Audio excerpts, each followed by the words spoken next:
obviously, they've carried out their checks. They start on Monday the 28th, and with over 40 vehicles stopped, there was over half of them had defects on them. So, I mean, it's great that the police are actually out there checking the vehicles, but that's probably not the best use of their time. And so really it's all about trying to get some responsibility, really.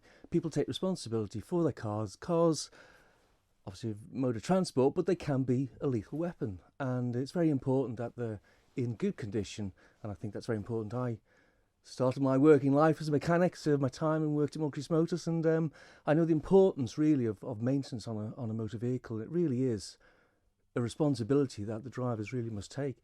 So I would like to try and get some more responsibility to help people realise how important it is. And I do think it's time now, really, we should be trying to get an MOT check, really. So it does seem to come down to, obviously you need the maintenance to make sure the car is safe, but it does primarily come down to attitude. How would you change people's attitudes? Absolutely. It's about trying to help people realise how important it is. So if there is a need for an MOT check on a regular basis, now things have changed a bit since my time as being a mechanic, but some vehicles now need a service every 2 years. So it may be that's what we do. We have a regular check, and then that really could be tied in with your vehicle licence.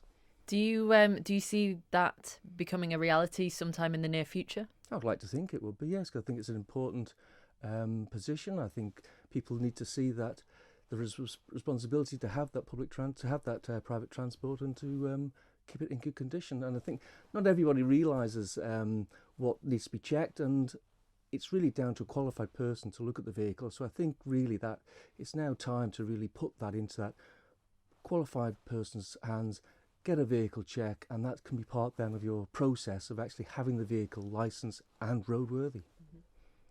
Moving on to your next question for the Minister for Infrastructure. What actions his department is taking to ensure road vehicles are fit for use on the public highways? So sticking with the same theme, basically. Absolutely. So that's where the regulations really need to be, and that's the department where the regulations could set out this regular check that would be an MOT, to really make sure that the vehicles are in good condition. The police obviously can enforce it, but the regulations need to be in that Department of Infrastructure.